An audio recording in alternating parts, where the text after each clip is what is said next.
వేసుకుంటాం మందులు వేసుకుంటాం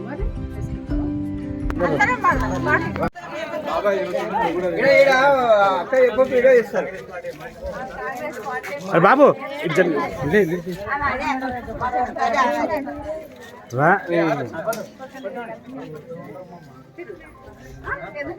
నువ్వు కూడా రా అందరు చెప్పించినమ్మా అందరు చెప్పు గెలిపించుకున్నా అన్న ఉన్నాడు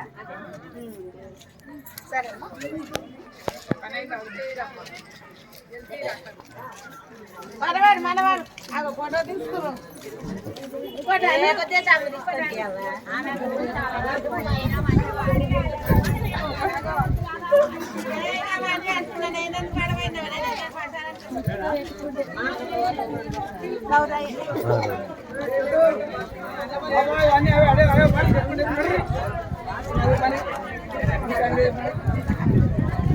చెప్పలే నేను వస్తాను ఇప్పుడే ఫోన్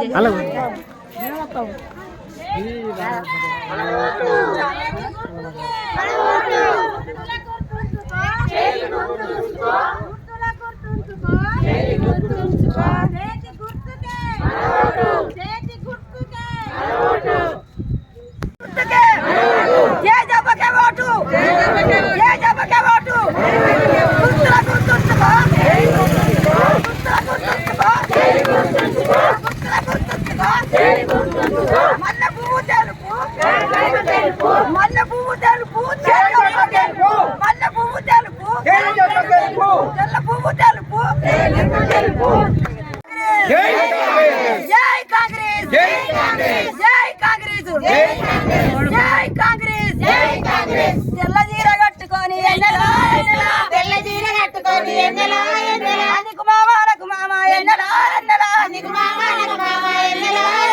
లోకానికి సందమామ ఎన్నెలా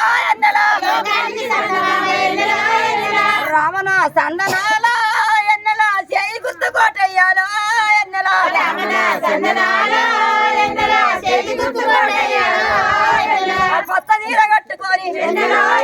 పచ్చ చీర కట్టుకొని లోకానికి సందమామ రామణ సందనాల ఎన్నెలా చేయి గుర్తు కోటయ్యాలా ఎన్నెలా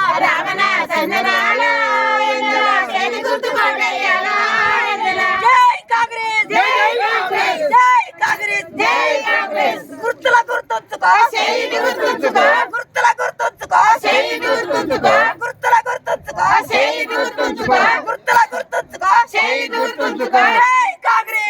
చీరలు అందరికి చీరలు వచ్చాయి మహిళలకు ఉన్నోళ్ళకు గ్రూప్ ఉన్నోళ్ళకి వచ్చినాయి గ్రూప్ లేని వాళ్ళకి ఇట్లా ఇచ్చిర్రు ఫస్ట్ ఏమో గ్రూప్ ఉన్నోళ్ళకే ఇస్తామన్నారు తర్వాత గ్రూప్ లేని వాళ్ళకి ఇట్లా ఇచ్చిర్రు గ్యాస్కు 500 గ్యాస్ ఇస్తున్నారు సరే 500 గ్యాస్ ఇచ్చిర్రు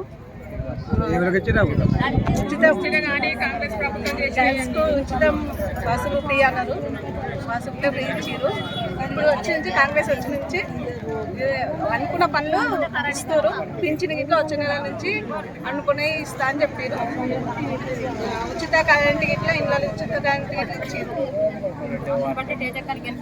అందరం కలిసి తేజాకని గెలిపించుకున్నాం చేయి గుర్తుకే మన ఓటు చేతి గుర్తుకే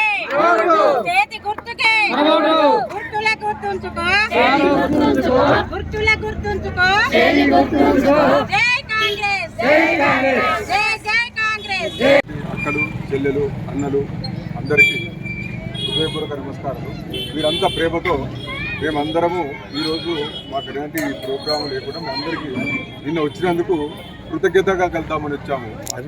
బయలుదేరింది మీ అందరికీ ప్రేమతో నిన్న వచ్చారు కాబట్టి కృతజ్ఞత చెప్తామంటే అలా అంతకన్నా ఎక్కువ ప్రేమతో ఈరోజు ఇంకా అంతకంటే ఎక్కువ ర్యాలీ చేయడానికి వచ్చడానికి మీ అందరికీ పేరు పేరు ధన్యవాదాలు. ఎందుకంటే నేను ఈ చేర్యాల బిడ్డగా ఈ చేర్యాల గడ్డ మీద కూడా ఈ ముఖ్యంగా ఈ పెద్దమ్మ గడ్డలో నేను తిరగని ప్లేస్ లేదు, నేను తిరగని వాతావరణం. ఎందుకంటే ఈ ఉద్యమాలకు పురుగు పోస్తున్నప్పుడు ఈ పెద్దమ్మ గడ్డలోనే నేను చాటు మాటలు తిరిగి ఎన్నో ఉద్యమాలకు కానీ లేకపోతే భూముడు భద్రంలో కానీ ఇతర కార్యక్రమాల నా స్టూడెంట్ లైఫ్లో కానీ ఇక్కడ చేయడం జరిగింది. అలాంటి వాళ్ళు నేను దగ్గరికి పోవడము ఎలక్షన్ల ద్వారా పోతుంటే నన్ను దగ్గరికి హక్కునే చేసుకుంటే నాకు ఆ ప్రేమ చాలు అనిపించింది. ఓటమి గెలుపుల తర్వాత వాళ్ళు హక్కునే చేసుకుని గుర్తుపడుతుంటే ఆ ప్రేమ చాలు అనిపించినంత ప్రేమ కలిగింది. అయితే అదే విధంగా నేను ఈ ఊర్లో తిరుగుతుంటే వేరే ఊరికి చూస్తుంటే ఈ రోడ్డు ఎప్పుడు గతంలో వేసిన రోడ్ ఏంటి, ఒక దగ్గర మోరు ఉంటే మీరు చూడండి, మోరు ఏ మోరికి దాని కనెక్షన్ ఉంటుంది బయటకు పోవడానికి, ఆ మోరు ఎక్కడ ఆగిపోతుంది. ఇదేంది పాలన, ఇదేమి రోడ్లు, ఎక్కడికి పోతుంది రోడ్డు అంటే. గతంలో కాంగ్రెస్ కౌన్సిల్ ఉండొచ్చు, కానీ కౌన్సిల్ చేతిలో లిమిటెడ్ ఉంటుంది. ఎప్పుడు కానీ చైర్మన్ చేతిలో ఎమ్మెల్యే చేతిలో ఉంటాయి. మీరు ఎక్కడికి పోయినా విధ్వంసం.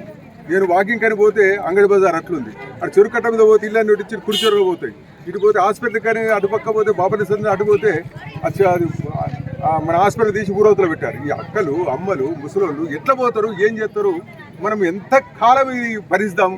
మీరు ఆలోచిస్తున్నారా? ఎంతకాలం భరిస్తాం? ఇక్కడ మోడీ చూసారా? క్లియర్గా ఉందా? ఎవరింటికైనా మోడీ క్లియర్ ఉందా? ఎవరింటికైనా మోడీ క్లియర్ ఉందా? మొన్న ఈ మన మద్దూరు దాఖలో ఇంటికాడ పోతే రోడ్డు ఇంత గిత్త వదిలిపెట్టారు. అసలు ఏంది ఆ రోడ్డు? కొంచెం వేసి కొంచెం ఇచ్చింది మొత్తం వేయాలి కదా. అంటే స్వార్థమైన పాలన. మీకు నేను ఇంకోటి చూపిస్తున్నా, కాంగ్రెస్ కౌన్సిలే కావచ్చు, ప్రభుత్వం లేకుండా, ఇప్పుడు మన ఎమ్మెల్యే లేకుండా, ప్రభుత్వం లేకుండా, ప్రభుత్వ సహకారం లేకుండా ఏ కౌన్సిలర్ పనిచేయలేదు. దాని చైర్మన్ ప్రభుత్వంలో భాగస్వామ్యం వాళ్ళ డిక్టేటర్షిప్పే ఉంటుంది. వాళ్ళ ఎస్టిమేట్ల సాక్ష్యంలో కానీ దీంట్లో కానీ భారత కౌన్సిల్ చేయలేదు అంటే కొన్ని చేయగలలేడు, ప్రతిపక్షంలో చేయలేడు. ఇప్పుడు మన కాంగ్రెస్ గవర్నమెంట్ ఉంది. ఈ 3 సంవత్సరాలు ఇంకా 4 సంవత్సరాలు కాంగ్రెస్ ఉంటుంది, మళ్ళీ కాంగ్రెస్ వస్తుంది. కానీ కాంగ్రెస్ గవర్నమెంట్ ఉన్నప్పుడు వేరే వాళ్ళ చైర్మన్ తెచ్చుకుంటే మళ్ళీ పనులు అయితే మళ్ళీ ఎక్కడేసిన బొంగలకు అక్కడ ఇంతకన్నా దరిద్రం అయితే. అరే నా కాంగ్రెస్ వాళ్ళు గెలిపించలేదు, నేను ఎందుకు పని చేయాలంటారు? మీరు గెలిపించి పంపితే ఏమవుతుంది? అభివృద్ధి వస్తుంది, నిలబడ్డ వాళ్ళు వస్తారు. రేపు 2వ వార్డులో తేజకు వచ్చింది, మనం అందరం గెలిపించుకుందామన్నా మనం రోజుగా. ఎందుకంటే గతమున్న ప్రభుత్వము మనకు ఏం చేయలేదని, ఇప్పుడు వచ్చిన ప్రభుత్వం మనకు బస్సులు మన లేడీస్ గుర్తించి, మన పిల్లలు గుర్తించి మనకు ఫ్రీగా బస్సు ఇచ్చింది. అంతేకాకుండా సన్నబియ్యం ఇచ్చింది. అంతేకాకుండా మనకు అందరికీ మనకి ఇల్లు లేనందుకు ఇండ్లను కూడా మనం లేని వాళ్ళని గుర్తించి ఇందిరమ్మ పరిపాలన మనకు ఇల్లు ఇస్తుంది. అందును బట్టి తేజక్కను మనం అందరినీ 2వ వార్డులో గెలిపించుకుందాం. అందరు ఆశీస్సులతోటి తేజక్క ముందుకు రావాలి, మంచి హైలైట్ ఓట్లతో రావాలని కోరుకుంటున్నాం. మేము ముందుకు వచ్చినాము, ఎవ్వరు కాదనకుండా అందరు అక్కని సపోర్ట్ చేసి అందరినీ గెలిపించగలరని మా యొక్క మనవి. కరెంటు బిల్లులు కూడా మనకు ఫ్రీగా వస్తున్నాయి. అందును బట్టి మనం అక్కకు అందరం సపోర్ట్ చేసి ముందుకు తీసుకురావాలని మా యొక్క ముందుగా అందరికీ నమస్కారము. ఈ టీవీ ఛానల్ ద్వారా నన్ను గుర్తించిన శ్రీనుకు, మా తమ్ముడికి ముఖ్యంగా ప్రత్యేక నమస్కారము. కాంగ్రెస్ పార్టీ బలపరిచిన అభ్యర్థిగా ముత్యాల తేజగా నేను ఈ 2వ వార్డుకి పోటీ చేస్తున్నాను. మీ అందరి సహకారము, మీ అందరి ఓటుతో నన్ను గెలిపించండి అని ప్రార్థన. అన్నింటికంటే ముందు మనము ఇక్కడ ఉన్న ప్రాబ్లమ్స్, బాధలు కానీ కష్టాలు కానీ ఏవైనా మనము సాల్వ్ చేసుకుందాము. అన్నింటి ముందు మీరు నన్ను ఓటేసి గెలిపించి ఇదే బాధ్యతగా రేపు నాతోటి ఏ ప్రాబ్లమ్స్ ఉన్నా, మీకు ఏ కష్టాలు ఉన్నా నన్ను చేయించుకోండి. ఇక మన ఊరు గురించి కానీ, ముందు జరిగిన నష్టం గురించి కానీ, అంగడి బజార్లో ప్రాబ్లము, లేకపోతే గ్రామ పంచాయతీ ఎట్లయింది, రెవెన్యూ డివిజన్, ఇవన్నీ మనము చేసేసుకుందాము. అన్నింటితోడు నాకు సర్పంచ్గా నన్ను చైర్పర్సన్గా ఎన్నుకుంటున్నారు. అందుకోసమే మీరు ఏ వార్డులో కానీ ఎక్కడైనా కాంగ్రెస్ పార్టీకి ఓటేసి గెలిపించగలరని ప్రార్థన. అతి తక్కువ సమయంలో మీ వ్యాపార సామ్రాజ్యాన్ని పెంచుకోవాలనుకుంటున్నారా? తక్కువ ఖర్చుతో ఎక్కువ పబ్లిసిటీ చేయాలనుకుంటున్నారా? అయితే ఇంకెందుకు ఆలస్యం? మీ జేఎన్టీవీ తెలంగాణ ఛానల్లో అతి తక్కువ ఖర్చుతో ప్రకటనలివ్వండి, అత్యధిక లాభాలను సాధించుకోండి. వ్యాపార, వాణిజ్య, పాఠశాలలు, వైద్యశాలలు, హోటళ్లు, వస్త్ర దుకాణాలు, అన్ని రకాల వ్యాపార ప్రకటనల కొరకు సంప్రదించండి. మా ఫోన్ నంబర్స్ 8558288081. 9247896607.